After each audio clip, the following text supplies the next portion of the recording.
Playoffs, everybody! We have our first match in the playoffs. RIP against the Enjoyers, and our first map is Infernal Shrines. Another best of 5 series. After we went through Group A, Group B, and the last chance qualifier, we're now finally in the playoffs. This is the anniversary cup, of course, 10 years of Heroes of the Storm. As I said before, more than 3,000 euros of prize money is in there. And yep, this is gonna be... It is going to be a good one. We've been waiting a long time for the playoffs here. We had a lot of fighting going on, a huge amount of upsets as well. And it's kind of wild that we're actually here now. And I want to see what the teams are going to pull off. This is the winner bracket. We have a losers bracket as well. And by now, obviously, our first couple of bans and picks coming through here with the Enjoyers. Probably having an ace up their sleeves here. If you play on the same team as Mopsio, anything can happen. On the other side, we have, of course, Sven Krankl. This is going to be a good one. We had some insane games already. Not only result-wise, but also the upsets that we had were just absolutely crazy. We had core rushers, we had cores defended at 1%, and the other team losing the map.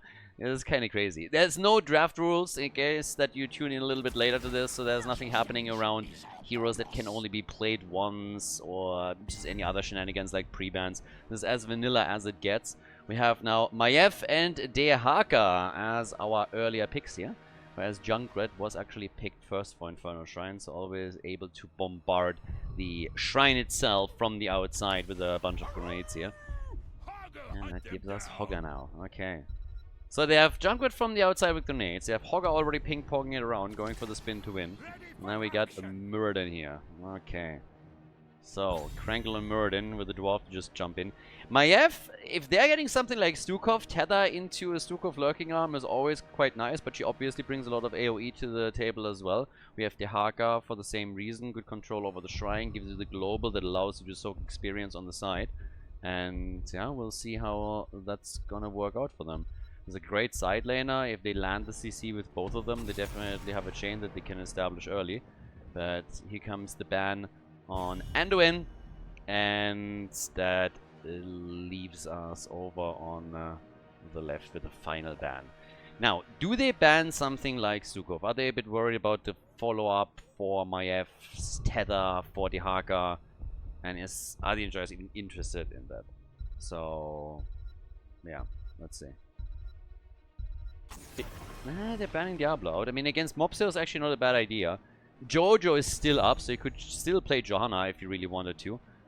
That gives you also a lot of control over the shrine, but Mopsio has been playing a lot of Diablo, of course. So Diablo being a great hero for the map as well, it's definitely ban-worthy. But I want to see what the support is. Are they going to go Stukov? Is it going to be completely different path? They go for Deckard Cain. A little bit of a similar approach. I mean, you don't have the silence, but you still have a lot of CC tools that you can utilize on the shrines. You can also like pre-stack a bit with your potions there. We got Mopsio and ETC now. This is obviously all past patch, so could see the buffs coming into play here for him. But not quite as beefy as Diablo, but definitely even more CC for the team now. So we got Dehaka, we got ETC, and we got Maiev for this. And then the final two picks over on the side of Team RIP with, well, Falstad and Ana. Now that I see Ana, I kind of want Jojo. Again, I always loved the times when we had Falling Sword against Ana as a bit of a counter from Johanna. Could still go stage dive, I suppose, and just jump on her. That would be another solution. But, yeah. We'll see what they're going to do with that. Eye of Horus has obviously seen a couple of changes as well, so the last patch has shaken things up a little bit. And now, last but not least, our final pick for map number 1 in the best of 5 series here in the playoffs. We get for Itrax, Gul'dan, more AoE, more oomph, a little bit more damage, they definitely need it. Ladies and gentlemen, enjoy us against Team RIP. First game in the playoffs, first game in this series. Team RIP in blue on the left with Azzy on Junkrat. We have Sven on Hogger. Vasilisco is playing Ana for the blue team. We have Krankl on Muradin, definitely one of his favorites. And Iago on Falstad. Over to the right side of the map, the Enjoyers with Itrax on Gul'dan. We have Arian on Maiev, Richu on Dehaka. Mopsio is playing ETC and Makotzel on Deckard Cain, starting things off with a Sapphire over here. Alright, who's gonna take the lead here? Ready and good to go. I can definitely do with another couple of epic matches like we had in the group stage. Gul'dan on his little carpet is already flying into battle. And all eyes on ETC a little bit. Mopsio had some interesting times on Diablo previously. I want to see what he's doing with ETC and also how quickly the opponent can target him and focus him down, because that's definitely something that happened quite a lot. He went on level 1 straight into the block party. We have Gul'dan working towards Rune's Affliction on 16, so he comes in with the Echoed Corruption, trying to get his stacks together. And over on the left side, contact healing grenade build for Ana. Now the camps are going to pop up in another 10 seconds, and then we're going to see what the teams are going to do around those. Which team is going to walk away with 2 at the bottom of the map, which we can still suspect is going to happen here. A little bit of a skirmish in the middle already. Grankle just being annoying. Alright, so there it is. Okay. Okay.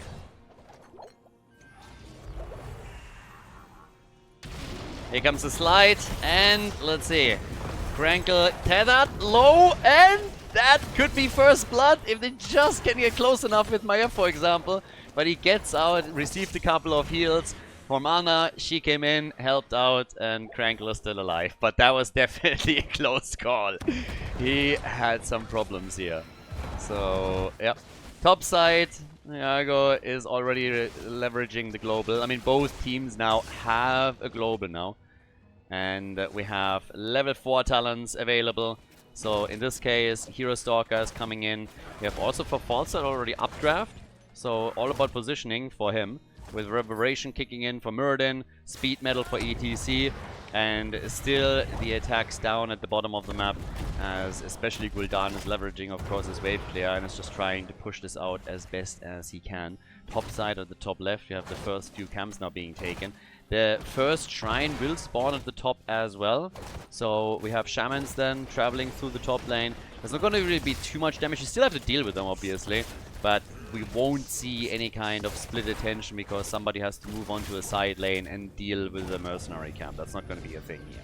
The globals can still sit at the bottom of the map a little bit longer and try and get some extra experience if they make their way over there. The Haka has the option to do that right now. He's currently sitting in the middle and is now slowly moving down to the bottom. And Falstad will have to reposition too if they want to do the same thing here. But, well, with that said, we now have Hogger also getting a few more waves. So far we haven't seen a kill yet. First objective up. Mopsio gets targeted.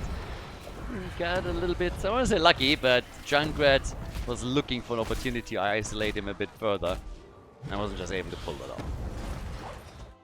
Now, Falstad is still rotating around. Level 7 is nearly available for both of them. They have actually not really started on the minions yet. Only 2 have been taken. But both teams will get their level 7 talent. So, yep. That is level 7 kicking in on both sides now. We're in with the Stormbolt. The zoning Stormbolt. Missing that a little bit. Echo Paddle is in. Again, in the past, that was usually an indicator that ETC is going to try and side lane a bit, but they already got a global. Eats a lot of damage here, but he's not the only one. Grankle, for example, gets attacked right away and gets killed. First blood for the Enjoyers. Enjoyers are able to take down the tank on the other side, and the blue team is already starting to fall back here. They send Hoggar down to the bottom of the map now. The rest of the team is slowly moving towards the middle, and we still have 2 heroes for the Enjoyers up at the top going for the Shrine minions, and slowly starting to lock those in. So they will get the first objective. That one's a given, but the blue team is still trying to get some counter damage done. And somebody needs to deal with this. So the Haka is slowly making his way over to stop the Haka. Sven doing well here. I kind of want to see Sven Samura later, I have to say. I wish that in this series at some point he has an opportunity to go for a Samura plays. It's a mega annoying one that he plays there usually, and it would be cool to see that. Mopsio! Is he going to steal it, or are they going to be in time to take it back? Nope! There it is! They are able to steal the camp away. Ah, that sucks. If you've done all the work, and then you're ending up on the chopping block as well. Falstad barely able to barrel away. That was a close one. That would have been mega annoying, but, well, there it is. So, as it stands right now, we have a couple more attacks coming in. Oh, but Junkrat gets eliminated. So, Junkrat gets now taken down by our boy Gul'dan. So, yep, nicely done. And now, of course, with the Punisher push at the top, they can also break through the wall. There's 2 kills to 0 now in total. And down at the bottom of the map, we have Richu. Just taking care of a few more minions. The mercenary camp, some extra XP for the team, and they grab the early level 10. Not that they can leverage it right now. The window is too small. But they got some damage in on the top side fort. The wall is destroyed. First objective, again, did a bit of work. Nothing too fancy yet. Now we have level 10 abilities on both sides, which gives us the shockwave. As kind of expected after the patch, we now have Eye of Horrors also for Ana. So a little bit more utility that she got through it. Now, at the bottom of the map, still Dehaka going up against Hogger. And ETC has not taken a talent yet. So as I already said earlier, he could still go stage dive here. This is actually an option for him. You can jump on Ana, you have another pseudo-global on the map. If you want to reposition a little bit, or if you want to really split as the game continues, you can do that. Mosh Pit, obviously, also worth it. There are a lot of interrupts against it.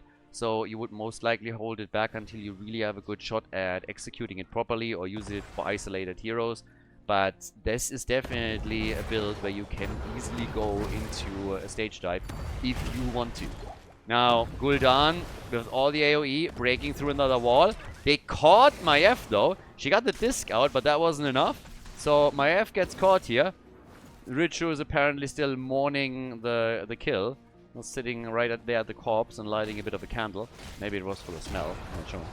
But that gives the blue team at least a little bit of momentum. Mosh Pit it is, by the way. So, yeah, Mopsy will have to look for an opportunity where he can use it without being interrupted immediately. Literally every single hero on the other side has an interrupt that he can use. Depending on what they're willing to sacrifice there. I mean, in the case of False, that is essentially his ult. But still, you could still trade ult cooldowns here. Hogger. Dong dong dong dong dong dong dong. The usual from him. Granny is already on her way. And a Falset sitting tight over here in the middle of the map. Both teams have now multiple times tried to set up little traps. Just sitting in the shrub or in the fog. Nah, but again, everybody is playing more around the shrine than anything else. It's not really a very aggressive game that we've seen yet. We have seen 3 kills in total, a little bit of a battle over the first Punisher, but essentially with Mirrodin dying earlier, that instantly ended. Now that we are looking at Punisher number 2, this is starting to get a little bit more interesting, because as these scale, they become more important here too. Early level 13 talent for the blue team, but obviously the Enjoyers are going to pick that up now too. But the early position on the shrine goes to Team Rip. So they're a little bit faster here, and Hogger is already doing his thing. Yep. I'm always wondering if an Australian Hogger spins the other direction, or if it's going to be the same. But, well, there are no Australian Heroes of the Storm players anymore, so we will never know. 2 kills to 1. The Haka is now coming in. The team is ready. Falset is still at the top, by the way. This time we have the camps on the side lane, and somebody needs to deal with it. The blue team is. The red team hasn't done anything about the Shaman camp, but they want to do something about Hogger. Sven is able to get out, though. Falset is in. Instantly starts the flank attack against Gul'dan and forces him back. Richu misses the lick with Dehaka.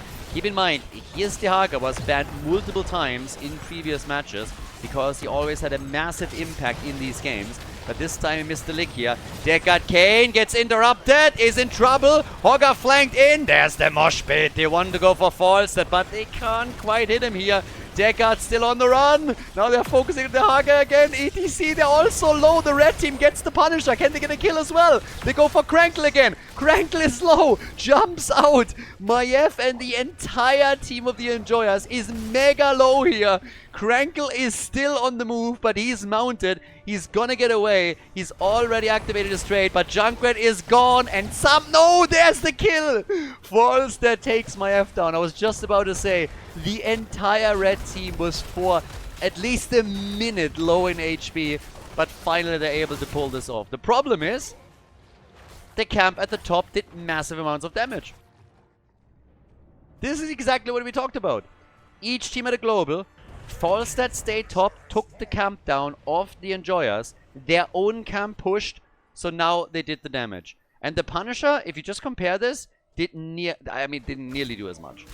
So what they're trying to do now to compensate for it is attack the one at the top, which is a great rotation. They're gonna take this one out. They should be able to pull that off.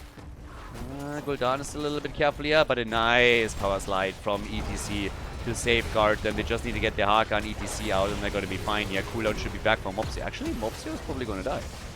Yeah, the Riptide is eliminated.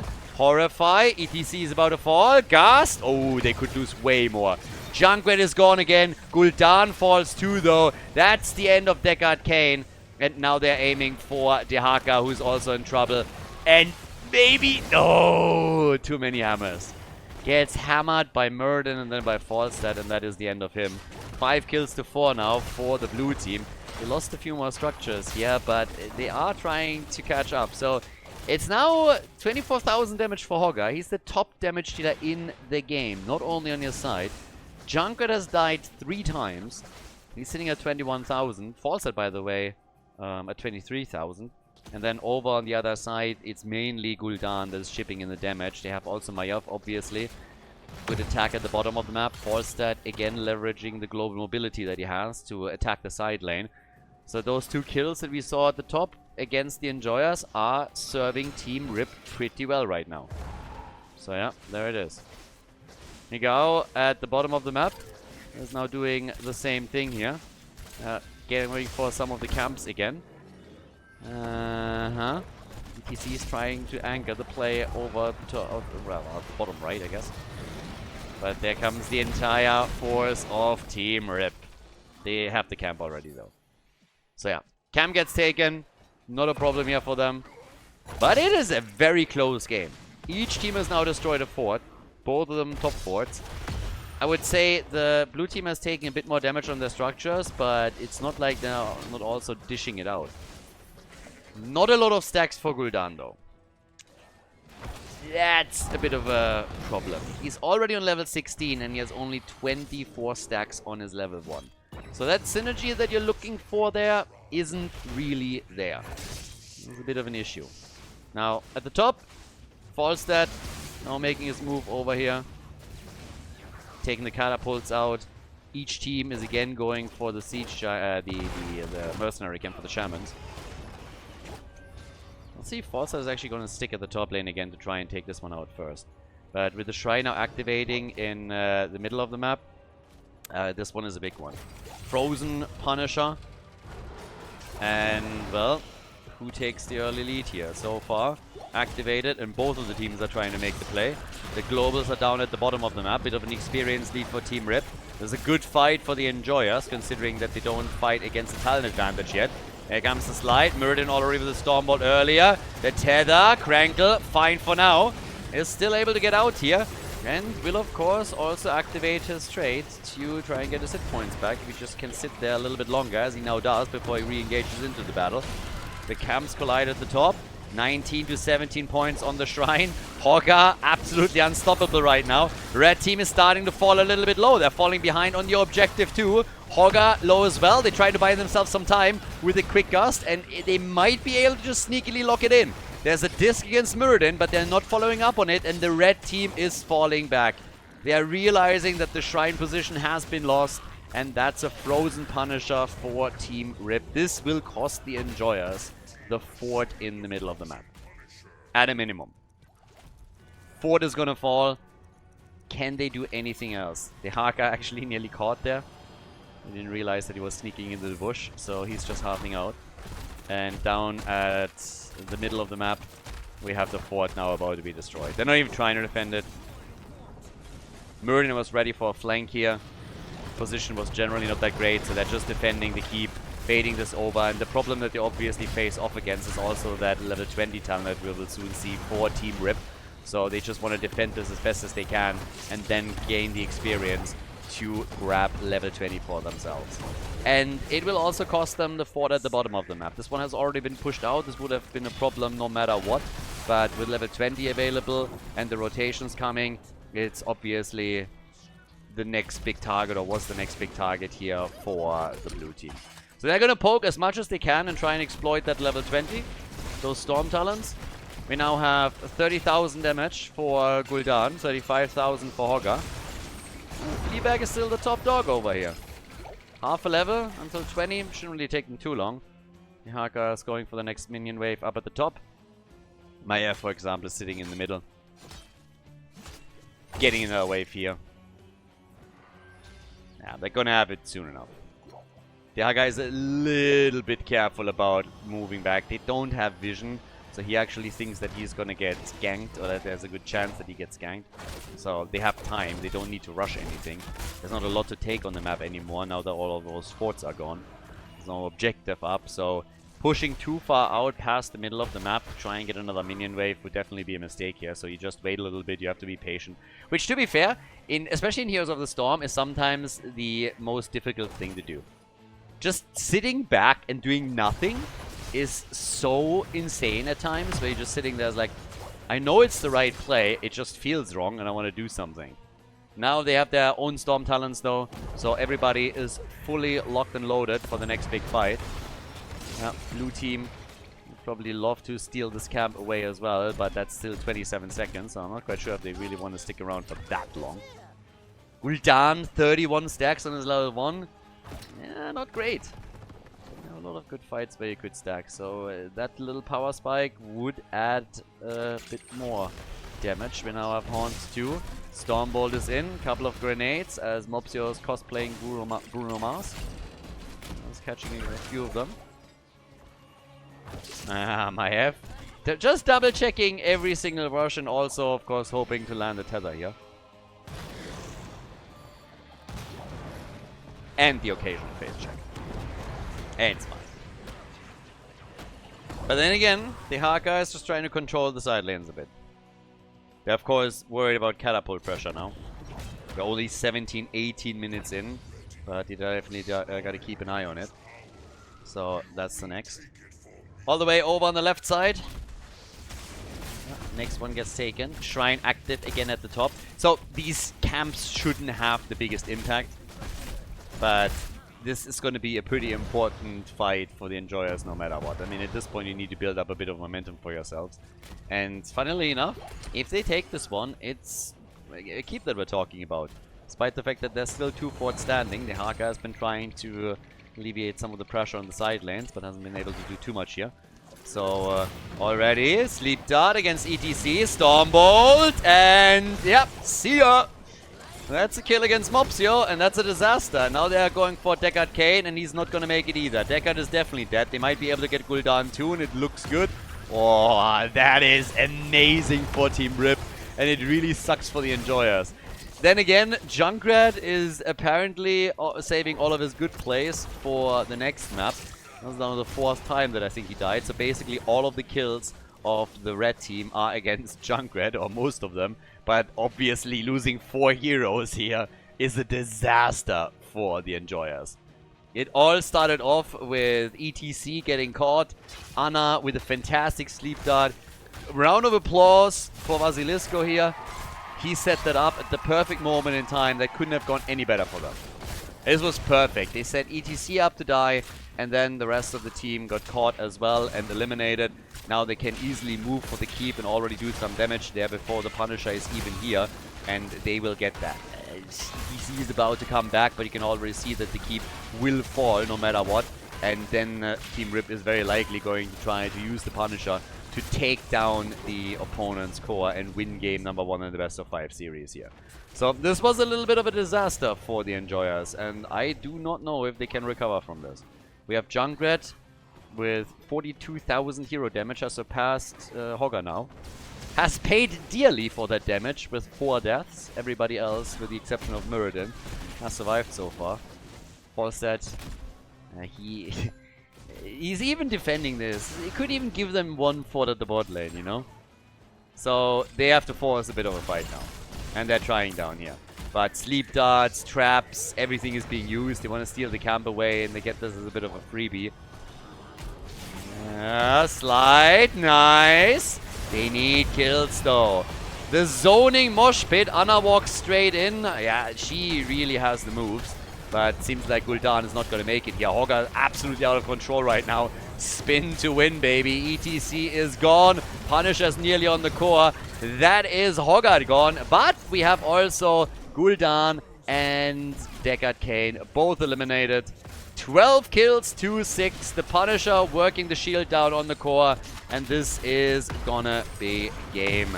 Already a 4 versus 3. They're trying their best here. Anna with the pew pew pew. The core is falling. And that's it. That is Team Rip with the lead in the best of 5 series. Nicely done, GG. Well played. And Gul'dan never completed his level 1 quest, which is a little bit sad. Before we head into game number 2, make sure that you subscribe to the channel if you haven't done it yet so you don't miss out on any future content here on Khaldor TV. Battlefield of Eternity, map number 2. Team Rip has the lead now against the Enjoyers. I actually suspect Crankle with those long load-ins that we have here. The man needs a high-tech PC for sure. Somebody needs to come in and update the system a little bit. But yeah, blue team doing extremely well in the last 2 team fights. The game was open for a long time and it actually looked pretty good back and forth. But then the last 2 battles, I mean, Team Rip just destroyed them. They absolutely destroyed them in the last 2 fights. And yeah, there was nothing really to do there. So kudos to the blue team. Well executed. And now just the question of how are the Enjoyers going to bring this back now. Again, always a team that you shouldn't count out. We are in the winner bracket right now, so even if whichever team loses here, they're not out of the tournament automatically. They can still drop down into the lower bracket. But obviously, you don't want to immediately lose in the first round and then have to go through an insane lower bracket run. Vala gets banned. I mean, we're on Battlefield after all, so normally you're talking about Hanzo over here. Li Ming, very powerful, of course. Jimmy has been taken in Group A. And I actually want to come back to this a little bit. Now we're in the playoffs. And if you remember Group A, it was mainly the Exodia stack that was playing a lot with Jimmy. But we had other teams also mirroring the same tendencies. And around Group A, we had tons and tons of games where Reyna was played.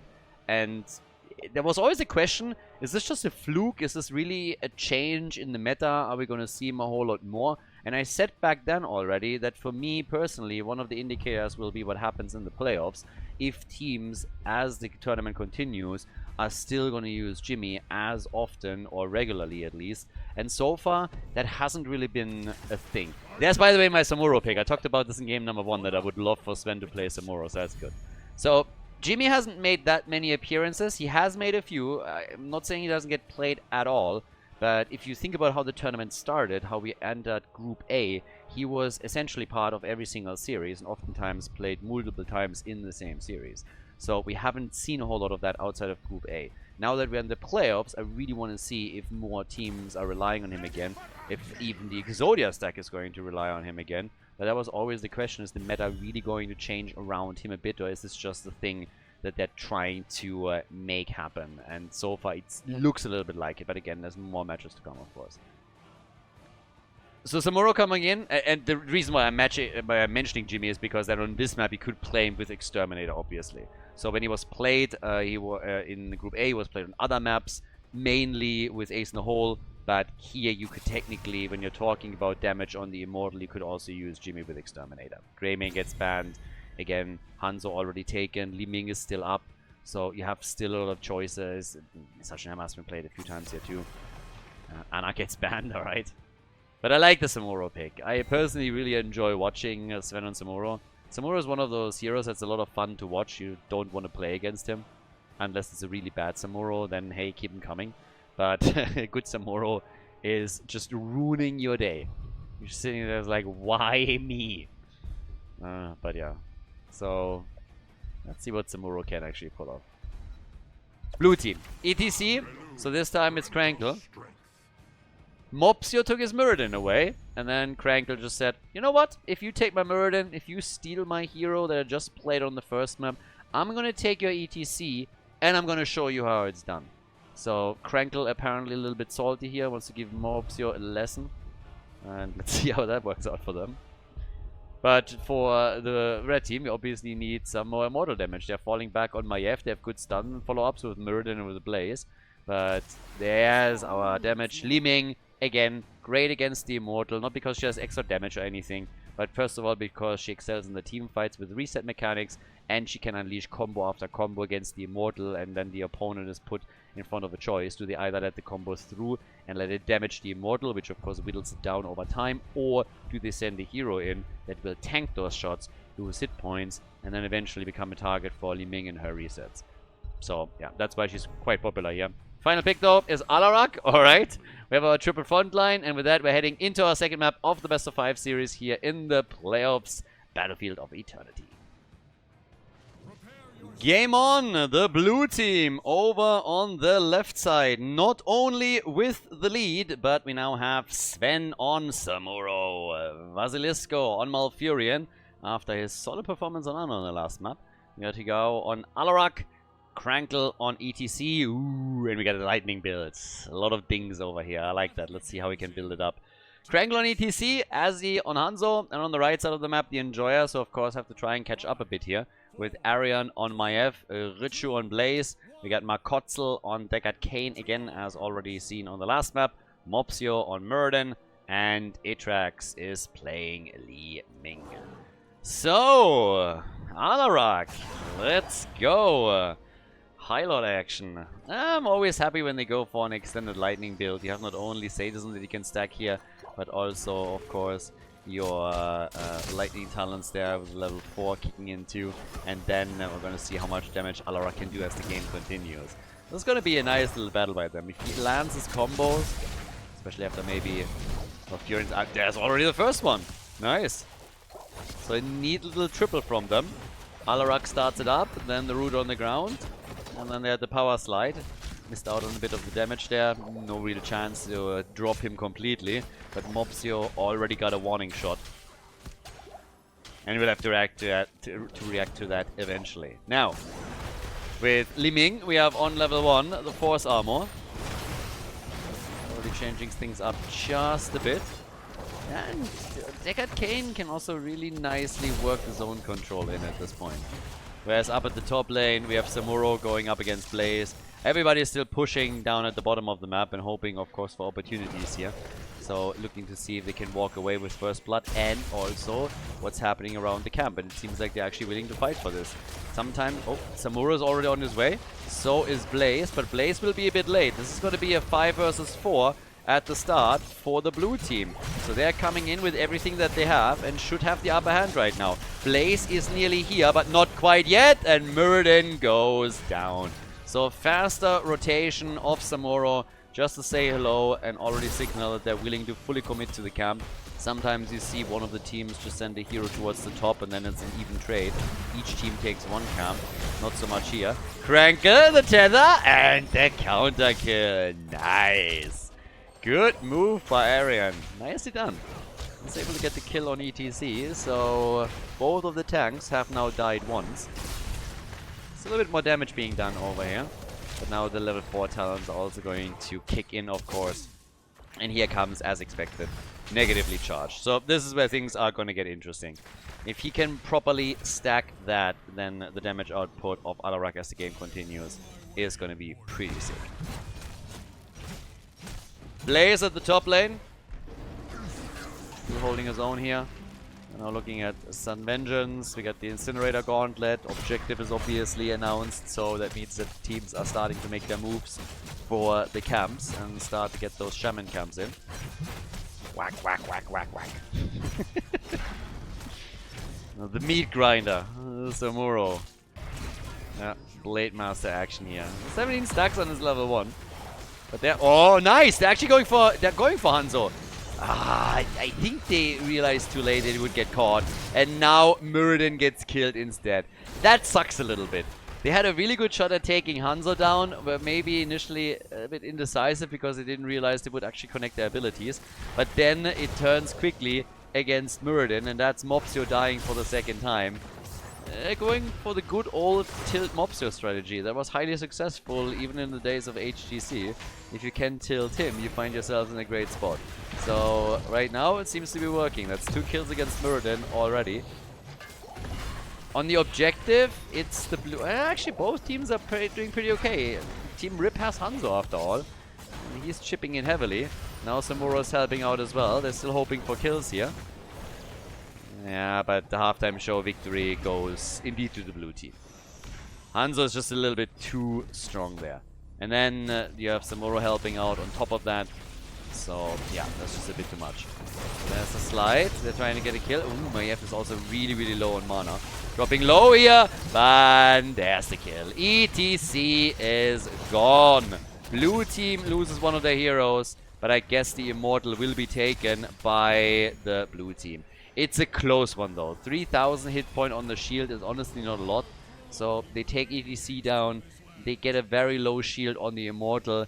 That's pretty decent. 7 stacks, by the way, for Alarak now on his level 4. We have 32 stacks for Samuro. 7 is already in. There was a bit of an advantage initially for Team Rip in the last fight, but obviously they were the ones losing one of their heroes, but it helped them to grab the Immortal after all. But you can already see that this one is getting taken down quickly. The problem now is that that is a kill against Maiev. Didn't see that coming. Yeah. Maiev had some problems here. Not realize that they would follow up, and they're actually following up on all of the plays that I initiated extremely well. Damn. So now Staggered Kane down, but also Alarak falling. Which is always nice. Doesn't have a ton of sadism at that point in time, but still some. So it's now being set down back to 80. So Alarak dying is always a bit of a nuisance. You lose your sadism stack, you lose a lot of momentum that you want to build up. So he's gone. Liming again with Seeker over here, so no Calamity build for her. Just staying at the distance and firing away all game, every day. It's gonna be the new house butter through cheese. It's thankfully not quite that bad, but yeah. I noticed it when I said it. Anyways, Maiev, target again. Damn, they are murdering her. Look at this. That's the second time in a row that she gets killed. She's top damage for the red team. So her and Mopsio, now Muradin, both dying twice. But really good moves from Team Rip. And that opens the topside fort up. That one's gone. That's actually a huge lead now. Taking with that small of an Immortal shield the first fort out, that's big. They have level 10 abilities now as well. We get Counter Strike for Alarak. The bottom of the map already. Yeah, Blaze. They're rude, honestly. Some of those CC trains, they are just crazy. Arrow from the top, not even that was a problem. Now they're trying for the follow-up kill. After Blaze has been destroyed, they're hoping for a second one, but Maiev gets out this time. They just are not able to get a kill, and they lose me. Yeah, they lose Liming. So that's 7 kills to 3. Team Rip, ladies and gentlemen, they're building up momentum here. Yep, they're doing pretty okay. That's a fort destroyed at the top. That's a few more heroes that were now taken out, obviously, at least partially with the help of the level 10s. So heroic abilities are making the difference. But since they still have access to the level 10s and the Enjoyers don't, well, now they do. But the halftime show is already lost because of that. Now it's an even playing field again, with the red team getting their own heroics. So how far can they go with this? Can they finally bring that back and change the dynamic of the game? Because up to now, it's been a lot of suffering for the Enjoyers. They didn't enjoy it a lot. But they get those kills against ETC. I believe that's the 3rd time that Krankle has now fallen. Yep. And they are pretty successful on that account. Now, is that going to be enough for them? That's a different question. But, yeah, we'll see. Because they have to guard their own, and trying to get enough damage done with Liming over here is going to take her a while. Whereas the blue team is already pushing the top lane out. They're back on the map with 5. They can poke with Hanzo. 17,000 damage for Samuro. And 18,000, 19,000 for Liming now. They're trying to work that shield down, but it's going to be tricky. Maybe if they can get a few more kills. As a setup from Deckard Kane, stay a while and get wrecked. And so they do. Alarak is gone. They're still trying to win the objective with Samuro. He's being sneaky about it. But that's a focus play on Malfurion. Good arrow though. Li Ming is dead. The Immortal is taken. So that's 2-for-1 trade on the kills. If Li Ming doesn't die here, then it's actually a really easy defense for them. But now their main damage dealer is gone, or one of the main damage dealers. The rest of the team is still able to move out without any problems. Malfurion would have died a lot faster too if that Hanzo arrow didn't come in and help him out a bit more. But at the bottom of the map, we have them going straight up for that fort. You can already guess how this is going to end. This fort is going to be destroyed. They won't be able to save this one.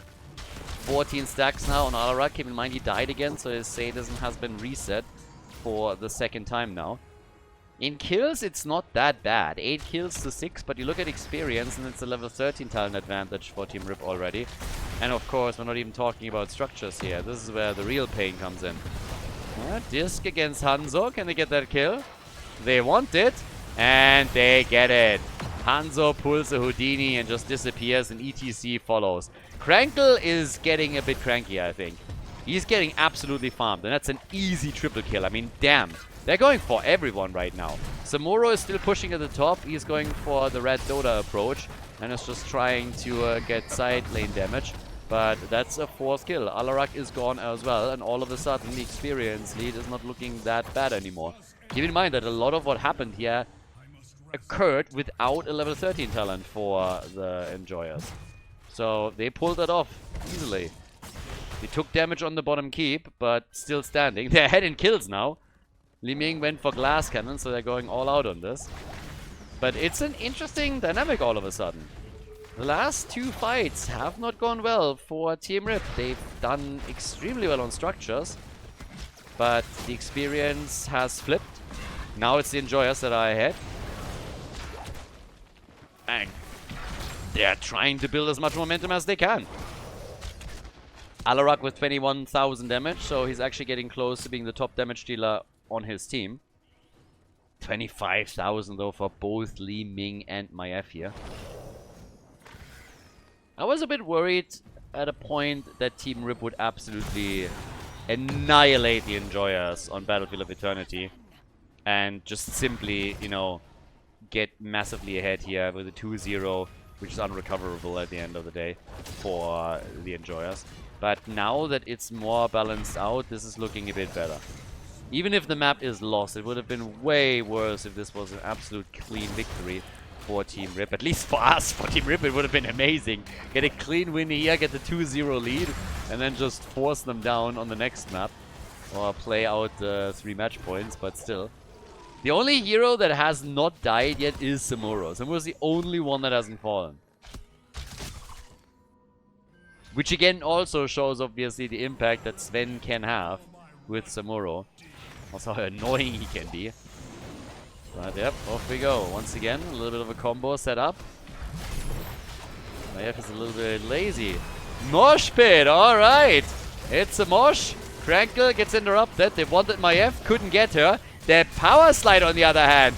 Damn, Arian with 90 hit points. The arrow, and that's Li Ming gone. Deckard Kane gone. Woo! Blue team is getting a bit angry here, aren't they? Maiev gets her ass moonfired by Malfurion, so that's a triple kill. And all of a sudden they're just getting fully chased away here. Not bad, that's a level 16 talent. They can easily go for the objective, but they're also realizing that there's a keep at half HP at the bottom of the map. So if they go for that right away, they could take the keep out before the mortal even makes an appearance. And Hanzo can deal with the mortal by himself. A few more seconds, every bit of damage that you push onto this thing matters, of course, and counts. Yeah, nice! Beautiful push into the root. Mopsio still able to jump out and hits the Stormbolt, so they defend the bottom keep despite the fact that they don't have level 16.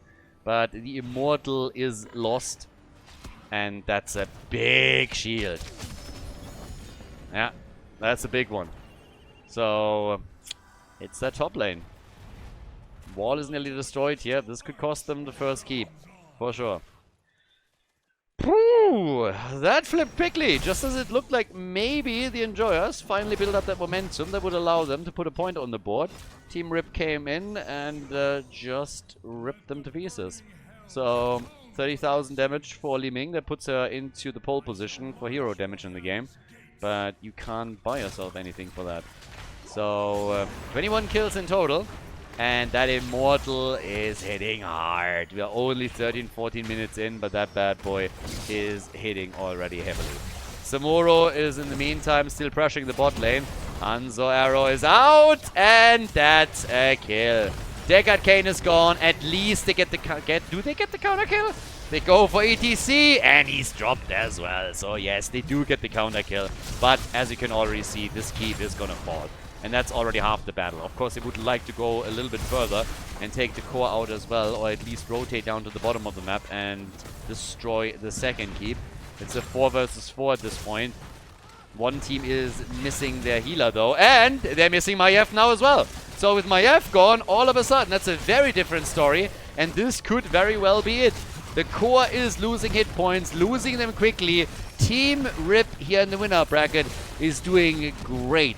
26% on the core. Samuro moving in. That is game. That's a 2-0 advantage for Team Rip in the best of 5 series here in the playoffs. Nicely done. GG. Well played.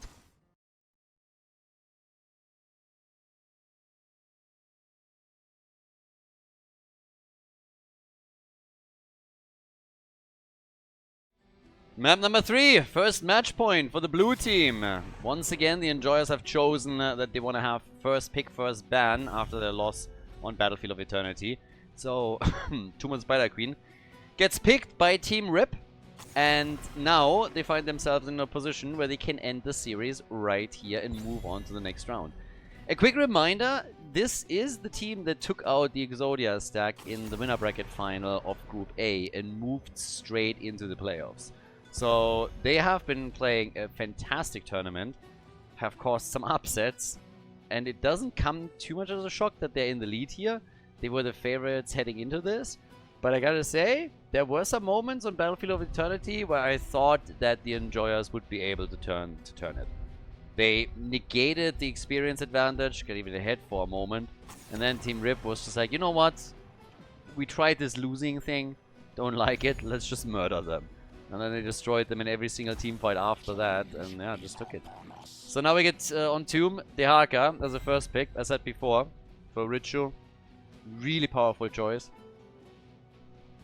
Even on Tomb. And that brings us to the blue team and what they're going to do this time. We haven't seen Jojo yet. This is definitely a map where we could finally now see Johanna. Also eyeing Sven a little bit for the side lane pick. We can go Leoric here, obviously. Hogga again. Hogga Junkrat. Reminds me a little bit of the first map that we had in the series. So we'll see what else they're going to get. But so far, the draft checks out. Now, what exactly are the Enjoyers going to do? They need to change the pace a little bit. And I want to see what Mopsio does. Is he now picking his Diablo, for example? It was denied to him on Infernal Shrines, which was our starting map. Here he could play Diablo 2 if he wanted. They go for Tracer Malfurion pretty early though. So Tracer gets that overheal support and power from Malfurion that allows her to go a bit deeper in those fights. Definitely a strong combo. The holy trump for it would of course be them going also for Tyrael and give her a shield in combination with that too and a few more boosts. But I'm not sure if that's going to be the choice here on Tomb of the Spider Queen. I actually doubt it. But that's obviously something that's been played in the past, especially in the HGC days a lot. They banned Johanna. So, again, same reasoning that I essentially had. Could have picked her themselves. Great interrupts for Tomb. Good wave clear. They decided against it. I'm just curious if they're now picking Diablo for themselves. I mean, Muradin is also, of course, up. But if they're really trying to target Mopsio here, then they could try and do something around those lines. Brightwing gets banned, always good. The less fruit fly, the better. And Brightwing is disappearing a little bit, and I'm all here for it. Still see her, but not as often anymore. Fake dragon. I mean, Chromie is the OG fake dragon. She's a real fake dragon. But then you have like that fairy dragon. Fairy dragon is not a dragon. A dragon is a dragon. You can have your black dragon, your red dragon, your green dragon. I mean, whatever. But like, it's not the same thing. Crankle again with EDC. We get Anduin this time too. So, I actually thought he would go for a different hero. I thought Muradin would be way more likely for him than going into an ETC pick. But they coordinated well on the last one. Now that leaves Muradin and Diablo both open for Mopsio. Unless he really wants to bust out Tyrael here. And they're going all in on the Tracer pick. Which I doubt a bit, but well, let's see. There's Diablo. And we get Greymane. So Dibbles and Greymane. Yeah, Greymane wants to have some beef, so go straight for ETC. Some burger meat here for the grill. But we still need them with more damage on the blue team side. So our final pick. Keep in mind, this is a best of 5 series. So this is going to potentially end the series. Send the Enjoyers into the losers bracket and advance Team Rip here in the winner bracket. But the Enjoyers have a chance to turn it around, and we'll see if they can pull that off on Tomb. With the final pick, again, Alarak. They're going for the combos again. Ladies and gentlemen, Rip against the Enjoyers. Game number 3. The first match point in the series. Team Rip with a 2-0 lead over the Enjoyers. The blue team, the team that took the Exodia stack out, now trying to advance to the winner bracket here in the playoffs. We have Sven on Hogga for Team Rip. Higao again on Alarak, changing up his build though, with Vasilisco on Anduin, Krankle on ETC once more, and Azzy on Junkrat. As over on the right side, we have the Enjoyers. Arion with Tracer. We got Richu on Dehaka. Mopsio is playing the Soul Shield on Diablo. We got Makotzel on Malfurion. And Itrax with Viciousness is playing Greybane. So the red team is immediately spreading out. Not interested in a fight in the middle of the map or anything of the sorts. So they're just making their move there immediately with the doubloon.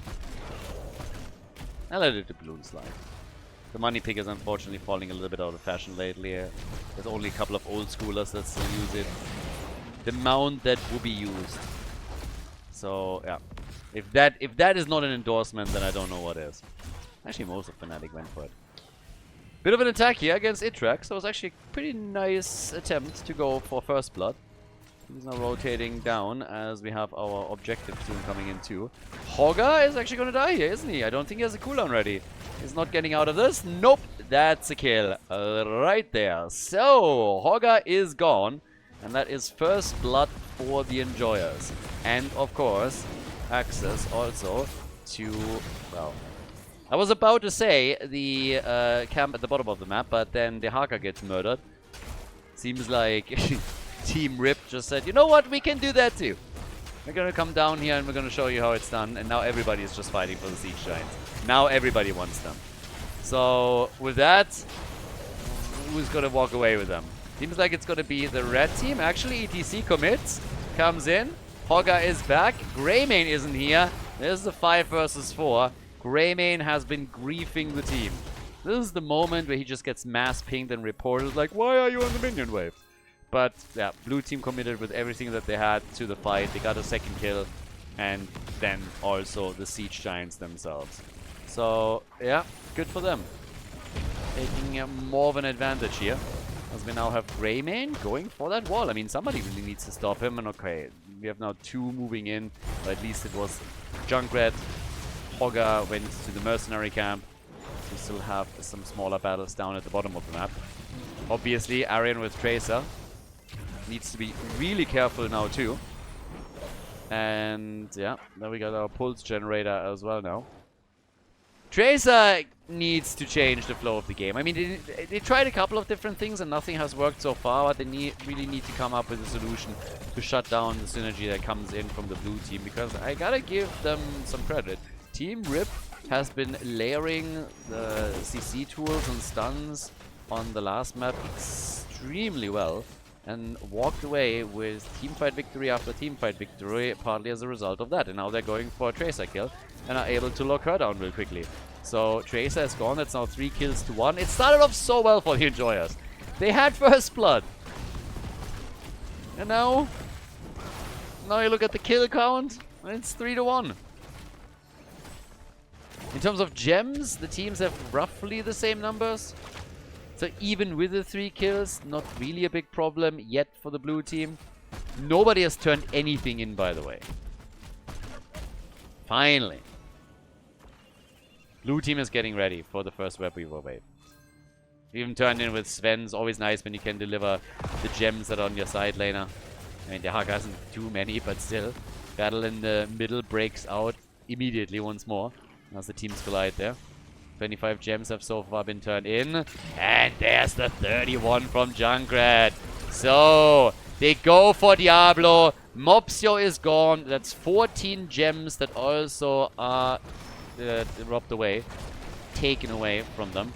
But yeah, this is pretty bad. Not only do you lose Diablo, you lose the gems, and then your opponent is having a Web Weaver wave on the map at the same time. If they now lose Greymane, boah. 28 gems on Itrax. He barely gets out, but he just had to pop his cooldown on the fountain. And he's obviously pretty low there. So, that is a concern. That is definitely taking a lot of your defense away. Greymane has to be massively careful. Mopsio with Diablo is also not stacked on his souls. Greymane at least can easily take a Web Weaver out. So comes in, claims it.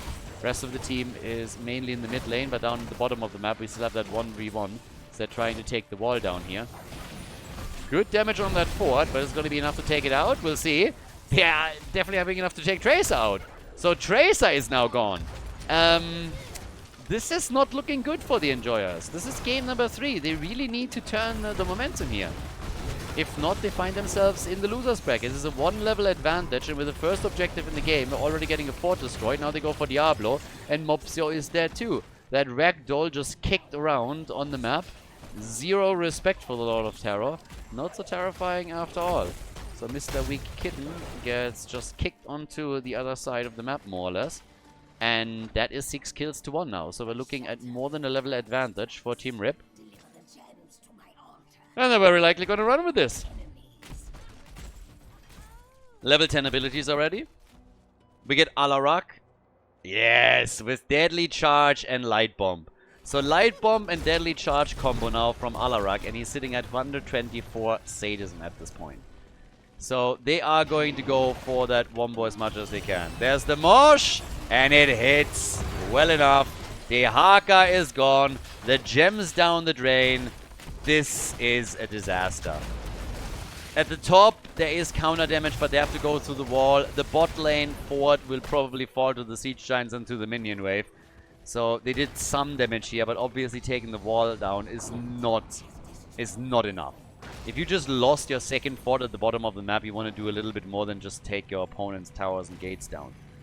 This is tough times for the Enjoyers. They have 10,000, 11,000 damage for Tracer. We got 15,000 for Alarak. Still a few camps, of course, that can be claimed. Finally level 10 for the Enjoyers. They have enough gems for another turn in, but it's the blue team that moves in and turns in for the second time in a row. Obviously, they want to have the fort at the top. But they would probably be very happy if they could just simply take out a few keep walls on top of that too. Now, if you haven't seen the Deadly Charge with Light Bomb combo yet, could see it here as they're forcing the fight. Web Weavers are coming in.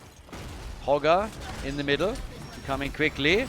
Can go for Diablo maybe. Oh, the barbecue! They want to go for Junkrat. They nearly have him. Here comes the Riptire, and they might get an Anduin kill as well.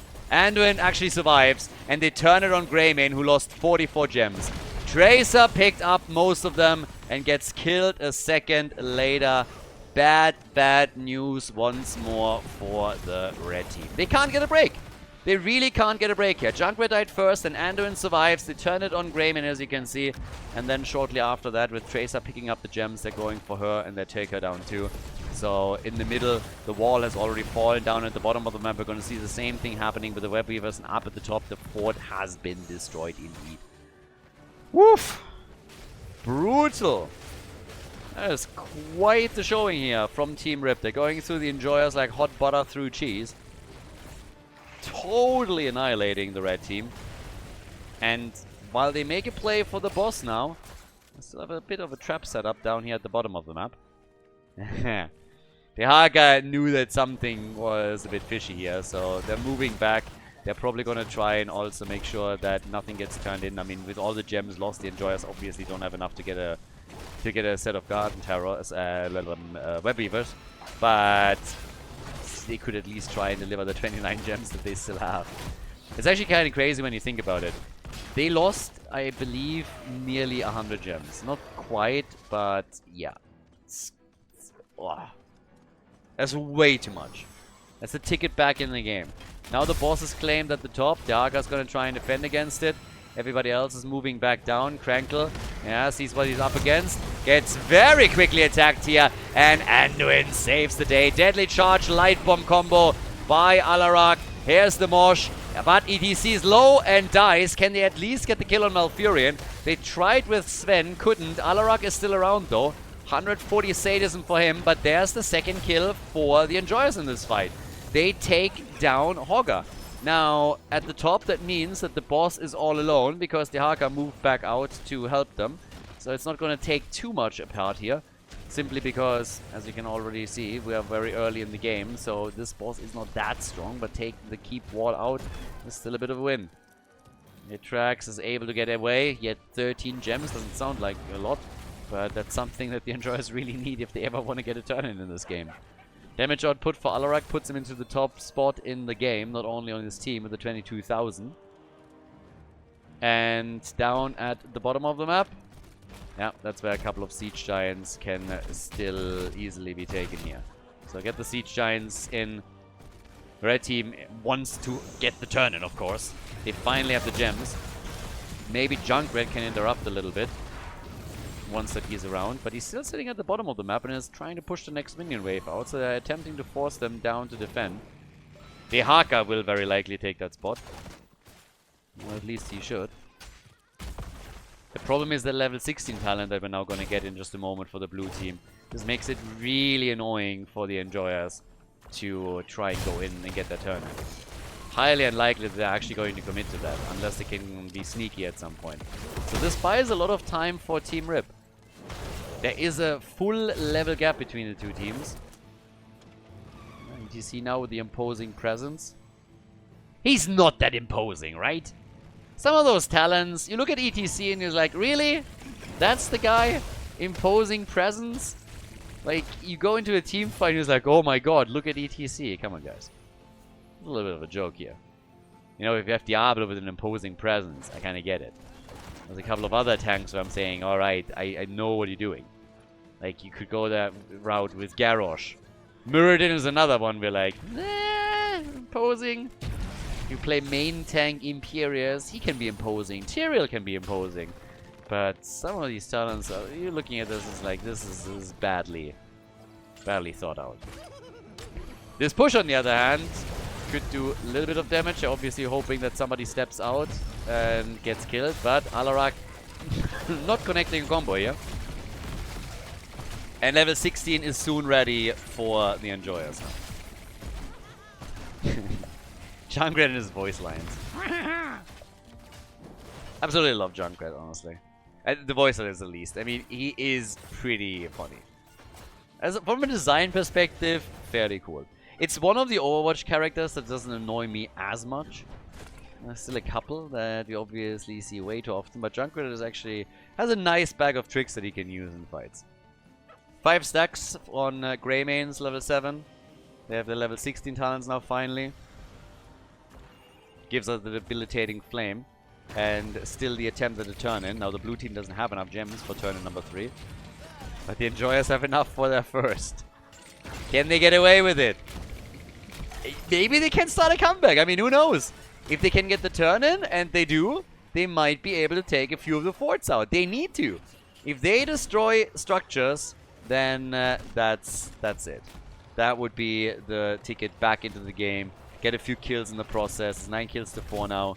But they have to destroy structures. If this Web Weaver wave completely fails at the 13-minute mark, and they're not taking any forts with it, that would be an absolute disaster. And they know that as well. The Haga's trying to help out the Web Weaver at the top. Very far pushback. But in the middle and mainly at the bottom of the map, there's potential here. Alarak looking for the combo again. Alarak is getting decent damage out, and really good utility from him, of course, too. Damage output is at 24,000. He's still the top damage dealer in the game. They're trying to set him up with a light bomb again. They were just waiting for an opportunity there. Decided against it. Clear the way for the Riptire and take the Web Weavers out too. So, fort secured, top side defended, and I'm not sure if they can get it here either. Mopsio with the engage. They try to force the fight, but not happening. Maybe the fort in the middle. It's going to take damage, but I don't think it's going to take enough to be noteworthy. The lick and the kill. Even with the help of Anduin, Junkrat goes down. That was an important one. Mosh Pit, the zoning Mosh, and now the big play for Malfurion. But he's actually alive, and they kill Alarak. Bye-bye sadism. There's the triple kill. All of a sudden, the Enjoyers are making moves. Now we're talking. They get 3 kills. They didn't lose anyone here. And that helps them to get back into this game for sure. Move towards the boss right away. Alarak trying to get the kill was actually pretty nice. I mean, unleashed a full combo against Malfurion and nearly dropped him instantly, but they needed a bit more damage for it, and they just couldn't get it. So now what we have instead is a boss claim momentum for the Enjoyers. They're working on the next turn-in, so they're going to get boss and turn-in, and they're essentially closing the gap in experience completely. So for the blue team, it's a bit of a disaster. This could get tricky. Arian delivers the final few gems.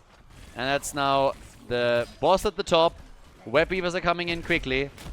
One bright light on the horizon is the level 20 talent for Team Rip. They're about to get that with a tiny window that could help them with the defense a little bit. But first they have to make sure that nobody dies before they get their Storm Talents. Nice combo against Mopsio. Yeah, the Riptire also connecting, but doesn't do anything against the Web Weavers. They have to already try and jump out here. The leg. Richu! Beautiful! We've been talking about his Dehaka style a few times. They picked him first. They picked Dehaka first on Tomb of the Spider Queen. And once again, he proves why he is such a dangerous Dehaka player. He makes the move for ETC, connects the leg, drags him into the boss stun, and that is not only kill number 8 for the Enjoyers, but also a 5 versus 4 that Team Rip has to go through. They're defending the middle, they're sacrificing the fort at the bottom of the map, but this is going to be potentially a play for game. Level 20 talents are available. Diablo went a bit deep, maybe too deep, tries to get out. Mopsio is alive, made it out of the fight, but the rest of the team is not looking too hot either. Especially Greymane, but they are able to survive. That would have been nasty if they lose heroes right now and find themselves again at a numbers disadvantage. But as it stands now, Web Weaver at the bottom of the map gets destroyed, and they can turn in the remaining gems that they still hold. It's not enough to go for the next objective, but hey. So the Enjoyers are all of a sudden ahead in structures. They've taken the keep out. Greymane with 35,000 damage. 36,000 now for Junkrat. And Crankle and his team are again trying to approach the turning points, but they have to be very careful with ETC. Mopsio is making moves whenever he can.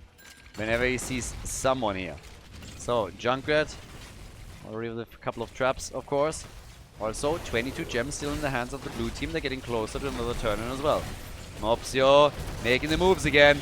Mosh Pit slides over, tries for the play. Alarak with the light bomb. Where are the combos? Where's the damage? There it is. Malfurion is dead. Oh, it's a triple, baby. They go for Greymane. They go for Tracer. They take down Dehaka. And there it is. The quad kill against the Enjoyers. That's the disaster right here. First the Mosh, then they got everything else in, and they're just pogging them to death here. 13 kills, 2-8. Big play by Team Rip as they are trying again for the core. They melt Diablo away. Mopsio is about to go down here. Gets destroyed, and this is gonna be all she wrote. This series essentially over. A 3-0 victory for Team Rip. They took out the Exodia stack in the group stage and advanced directly to the playoffs. Now they're winning their first winner bracket match in the playoffs themselves and advanced to the next round. They sent the Enjoyers into the losers bracket. clean series. GG. Well played.